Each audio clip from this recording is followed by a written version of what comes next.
Lately I've been making a lot of outdoor videos doing photography, and I've been using action cameras as the camera that films myself. Pretty convenient, they're small, they're compact, they have nice stabilization. But the challenge is audio. A lot of the time I use a lapel microphone, which works well and you get decent quality sounds most of the time. But the challenge is syncing that in post-processing, which adds extra time to it. Now, there are some solutions I've been looking at that I probably won't get into for quite a while, but I did recently try this combination where you attach a microphone to the action camera itself. Take some photos today with the Fujifilm. More so I just want to take a walk and try out this small rig cage plus the DJI Osmo Action. Get a shot of the action camera. Nice thing with cameras like this is you can more easily use them in the cold. The reason I'm using this foam piece instead of the actual winged muff, the Osmo Action is so wide it shows up in the frame. It accepts this microphone adapter, so you just have to take this door off from the action camera, open it up, and then push backwards.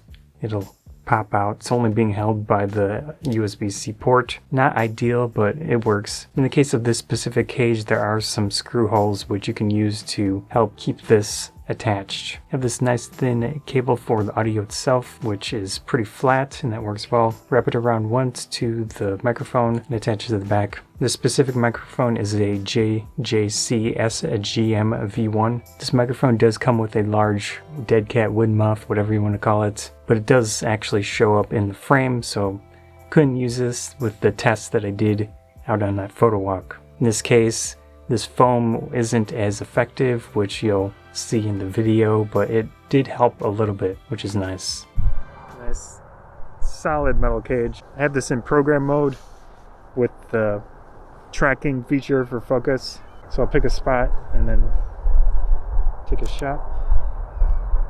This has a huge drawback compared to the lapel microphone.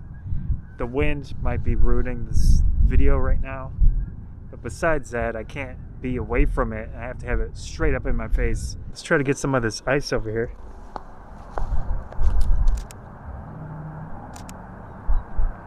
There's a nice little plant with some sun hitting it. These buttons are a little too small for the gloves that I have. I keep hitting the menu button instead of the side button.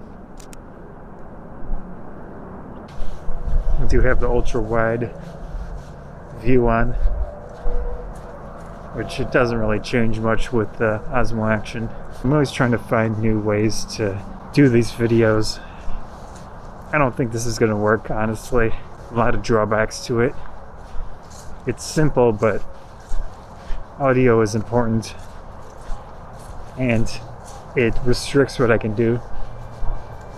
While I'm at it, I might as well mention the whole cage and how it works out. It has some screw holes on the bottom, but you can still pull the battery out, which is super convenient. The negative, I guess you could call it a negative, is that the holes are up top in the front, so it's not a super stable connection there because it's just pretty thin, but it works okay. And it conveniently attaches, or the camera goes into the cage with these little thumb screws on the back. It holds in there nicely. There's some rubber. The other cages I've used for the Osmo Action are pretty low quality compared to this one. This combination worked decently well out there, but there were some issues, of course, with the wind noise. Recording stuff out in the field is convenient. Has that benefit of what you're thinking of at the time.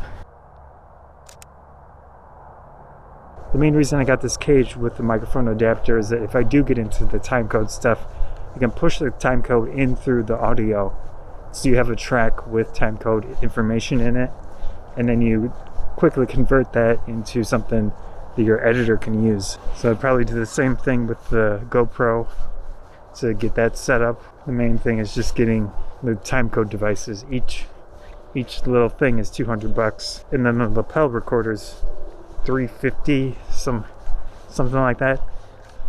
It's not cheap. I could probably adjust the position of the microphone back a little bit and then use the standard wind muff, which would definitely improve the audio situation. We'll have to see, or maybe try it on the side, I'm not sure. But yeah, there are some challenges with this. It's okay, I can see myself using it a little bit more in the future. I do think the lapel microphones work a lot better in many situations, but of course there's the issue of shirt noise and things like that with the lapel microphones that you won't have with this. So there are trade-offs either way. Anyways, hope you enjoyed this video. I'm Scott Photography Bonsai, thanks. Probably said this in every single video where I've used this camera, but I'd love to have something like this with a larger sensor, better lens, still keeping the waterproof nature, still keeping the rugged build and all that. It's wishful thinking, but